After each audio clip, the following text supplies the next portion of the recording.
और इस वक्त की बड़ी खबर आपको बताते हैं। मुंबई में मनसुख मर्डर केस में बड़ा खुलासा हुआ है। बड़ी खबर इस वक्त की आपको दिखाने जा रहे हैं हम।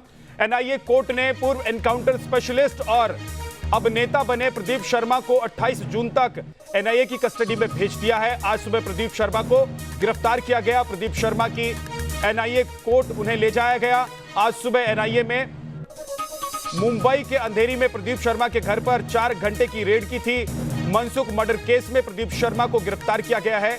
उस पर सबूतों को मिटाने और साजिशों में शामिल होने का आरोप है। प्रदीप शर्मा को गिरफ्तार किया गया, जिसके बाद उसकी पेशी हुई कोर्ट में, जहां से कोर्ट ने प्रदीप शर्मा को 28 जून तक एनआईए की कस्टडी में भेज दिया है। अब कस्टडी के दौरान प्रदीप शर्मा से पूछताछ की जाएगी।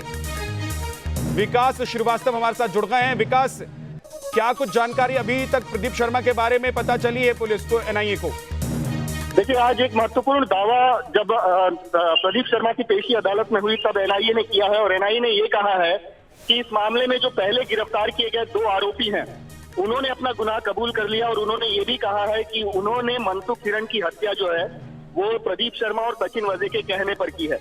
कुल मिलाकर एनआईए, जो कि 302 के एक मामले की जांच कर रही है, उसने अपने केस को और पुख्ता बनाने के लिए कई किस्म के दावे किए और जिसके साथ ही प्रदीप शर्मा के कस्टडी की मांग की, क्योंकि वो ये मानती है कि इस पूरे साजिश की और कई परतें खुलनी है, हमें और गहराई से इसकी जांच करनी और इसी वजह से प्रदीप शर्मा के कस्टडी की जरूरत है। और इसी वजह से 12 दिन की कस्टडी एनआईए की विशेष अदालत ने दी है।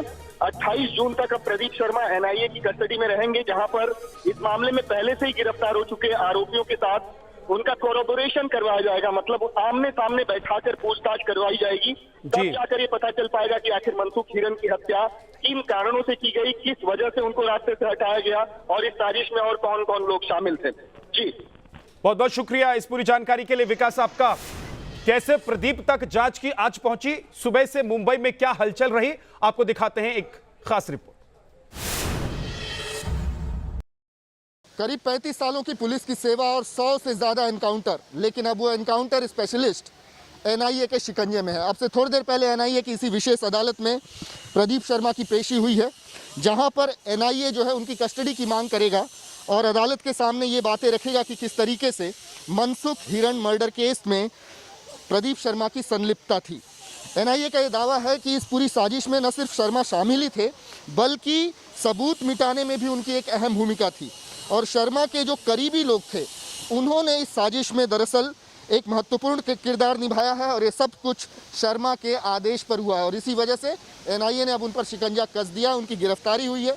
हम बता दें कि इसके पहले 6 बजे सवेरे एनआईए की 3 टीमें 3 अलग अलग गाड़ियों में बैठ के अंधेरी में प्रदीप शर्मा के घर पहुंची, जहां पर 4 घंटे तक छापामारी हुई। कुछ दस्तावेज बरामद किए गए, कुछ इलेक्ट्रॉनिक एविडेंस भी बरामद करने का दावा एनआईए ने किया है। लेकिन इस दरमियान लोनावाला के एक रिसोर्ट से प्रदीप शर्मा को डिटेन किया गया, उनसे एक अनडिस्क्लोज लोकेशन पर पूछताछ हुई और इस पूछताछ के बाद उन्हें औपचारिक रूप से गिरफ्तार कर लिया गया, जिसके बाद उनकी मेडिकल जांच हुई और अदालत में अब उनकी पेशी हो चुकी है। लेकिन अदालती कार्रवाई के बाद ये पता चल पाएगा कि कितने दिन की कस्टडी एनआईए को उनकी मिलती है, क्योंकि इस मामले में अभी भी कई कड़ियाँ ऐसी हैं जिन्हें जोड़ा जाना बाकी है। इस पूरी साजिश की अभी भी कई परतें खुलनी बाकी हैं और इसी वजह से एनआईए एक वाटर टाइट केस बनाने की कोशिश कर रही है। मैं बता दूं कि इस मामले में गिरफ्तार होने वाले 5वें पुलिस अधिकारी जो हैं ये प्रदीप शर्मा है। इसके पहले भी सचिन वजे और एक कांस्टेबल और 2 पुलिस वालों को पहले ही एनआईए गिरफ्तार कर चुकी है। कुल मिलाकर एनआईए इस केस को इतना पुख्ता बनाना चाहती है कि कोई भी व्यक्ति इस मामले में रिहा न हो सके, बरी न हो सके।